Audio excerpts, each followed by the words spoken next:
Well, hello and good morning. It's me, Kenny Polcari, your host of the party. And today is Tuesday, June 27th, 2023. And what is it that you need to know? Well, it was kind of an interesting day yesterday, especially after what happened over the weekend in Russia. I expected more drama, but there wasn't. The markets were churning, right? They didn't react at all to the drama that we saw over the weekend in Moscow. Tech continues to come under pressure, but that should not be a surprise to anybody. The SMIDs, the industrials, the energy, utilities, and real estate sectors were all higher yesterday, while tech, consumer discretionary, communications were under pressure. Oil trades lower. The Saudis are set to cut production by 10% next month. Just keep that in mind. And what are we having for dinner? Well, it's really a side salad for your July 4th summer barbecue. It's always a great dish to just have in your fridge over the summer. And it's the spinach ricotta salata Orzo summer salad. It is really great.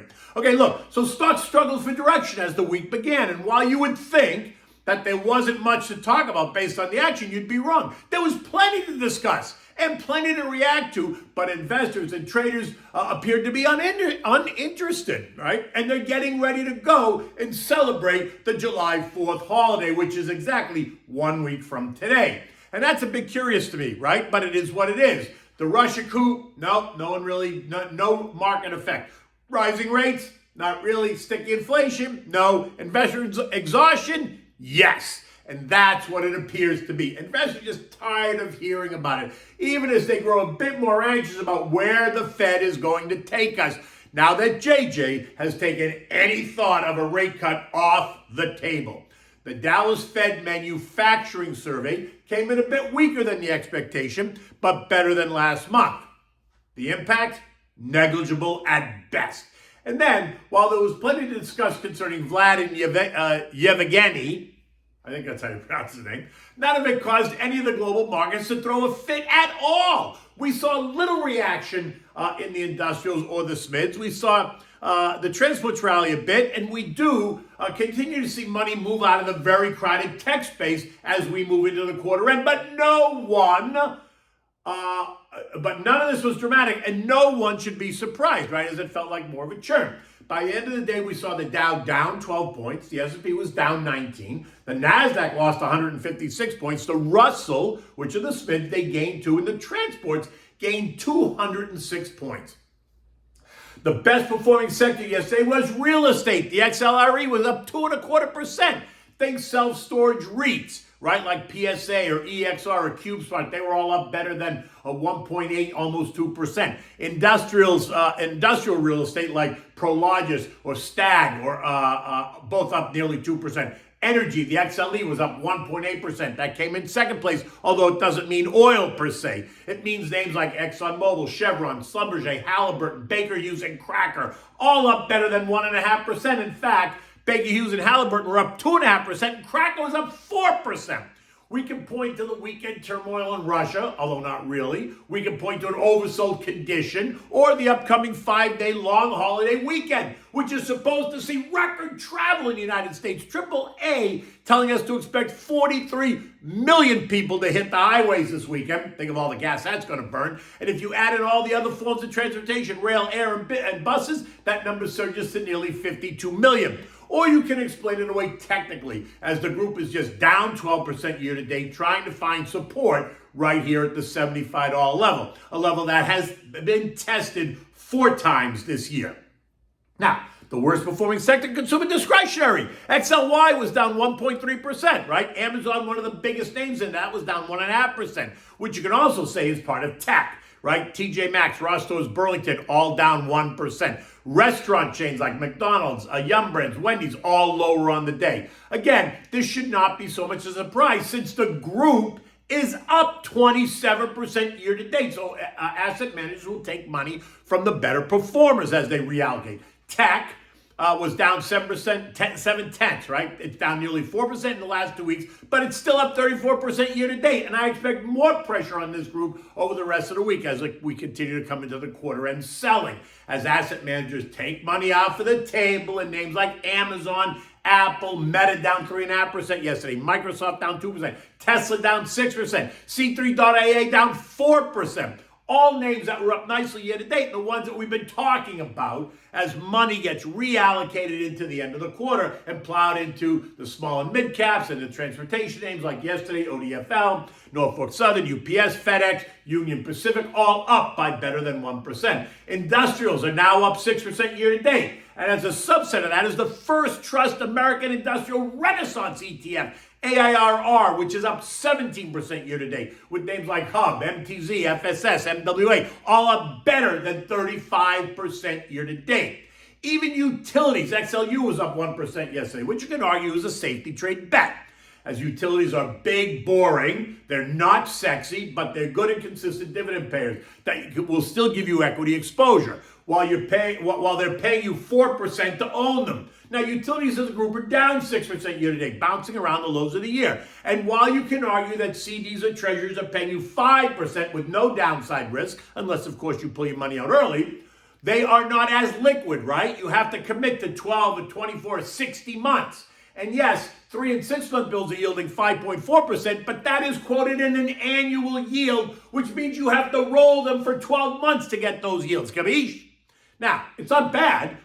You need to understand the time commitment. That's all. Now, Treasury yields continue to climb as investors wait for all the macro data points that I alluded to yesterday and what that means for the Fed. Today gives us durable goods, capital goods ordered and capital goods shipped, new home sales, consumer confidence, and both the Richmond and Dallas Fed survey detailing manufacturing and the services index sector, which is important. Why? Because we are a services economy. Now, we're preparing for another rate hike in July and possibly more in the fall. The idea of the rate cuts is no longer part of the narrative as far as the Fed's concerned, and the Fed remains concerned about sticky inflation and what happens if we get an uptick in that sticky inflation.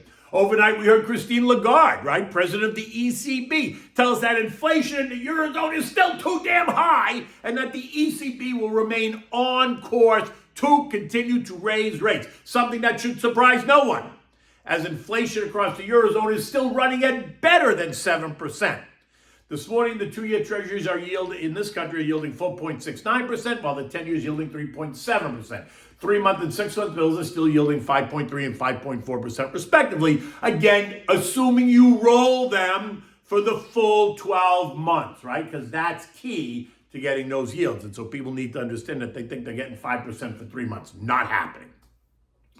Oil is down this morning, trading at $68.60 a barrel, ahead of the U.S. inventory data and ahead of the long holiday weekend. We're going to hear from the API today and the EIA tomorrow, both industry reporting agencies, right? Estimates are for inventories to fall for the week ended June 23rd, last week.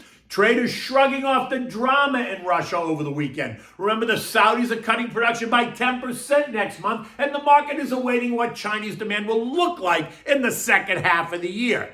Oil remains currently at the $65, $72 trading range. Gold doing nothing really, right? It remains at $19.33, smack in the middle of the $18.95, $19.75 trading range that we've been talking about. The dollar index is also doing nothing to push commodities in either direction. It just remains trading at 102.60, which is kind of where it was yesterday. So it's just churning, right? Like I said, the market is just churning.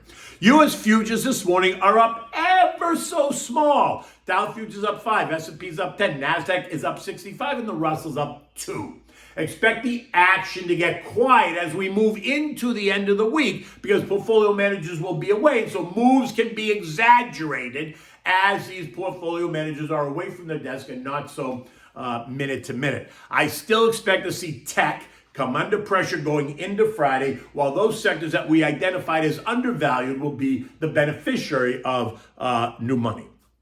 European markets this morning, they're up very, very small as well. In fact, they're almost flat. Other than the Christine Lagarde comments, there isn't anything to point to from a data point perspective across Europe.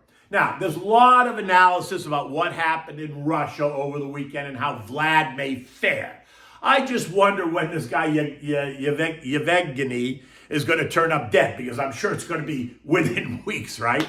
Joey coming out at midday yesterday, reaffirming our commitment to continue to support Ukraine by sending them even more money, as well as telling us that he's in constant contact with all the NATO allies concerning what happened in Russia and what may be next. My sense is that the situation is not over there and that there's going to be more to this story than what we already know. But we'll see that in the days ahead. The S&P ended the day at 43.28, down 20 points yesterday. It's now off 2% from the June high and could most likely test trendline support of 42.10, which is only another 2.5% from here, completely within the range of possibilities and one that I expect to happen and no reason at all to be concerned at all.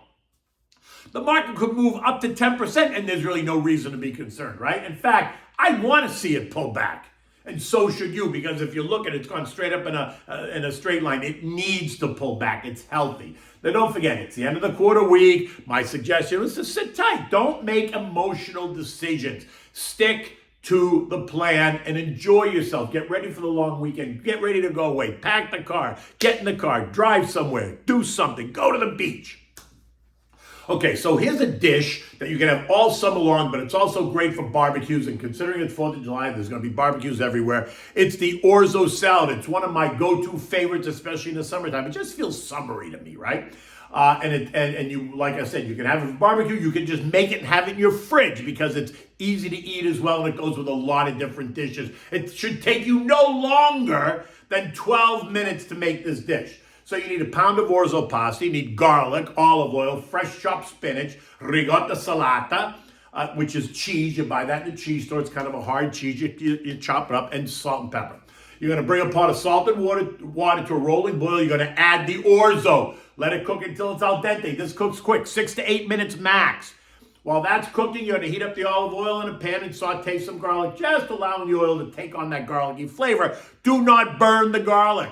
Now remove it from the heat and set it aside. Cut the ricotta salata into small bite-sized pieces. Set that aside because that's like it almost looks like feta cheese, like it's a block like that. You can cut it.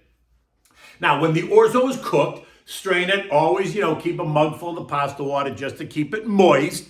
Now return the orzo to the pot. Just add back a little bit of the pasta water. Mix it so it's just a little bit moist. Do not let it puddle. Just let it absorb what you put in there. Now, err on the side of less because you can always add a little bit more of the pasta water if you need it, right?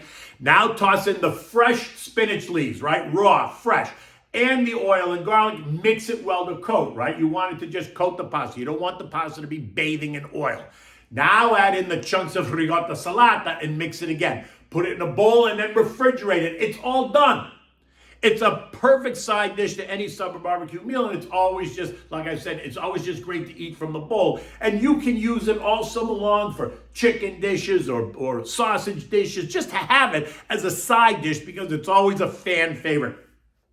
Once you have it, you'll recognize not only how simple it is to make, but how versatile it is. In any event, tomorrow we'll go with the tomato and watermelon salad as we prepare for the long weekend and the summer barbecue, because that is a very great salad. And as a matter of fact, we're going to try tomatoes and peaches as well, because that's another summer salad that Julie Hyman from Yahoo Finance gave me yesterday. So we're going to try that one as well as the week progresses. In any event, it's a beautiful day here in South Florida. The sun's coming up, but it is kind of hot and sticky. But look, you're in Florida. That's just the way the weather's going to be for the next 5 or 6 weeks. In any event, until tomorrow, take good care.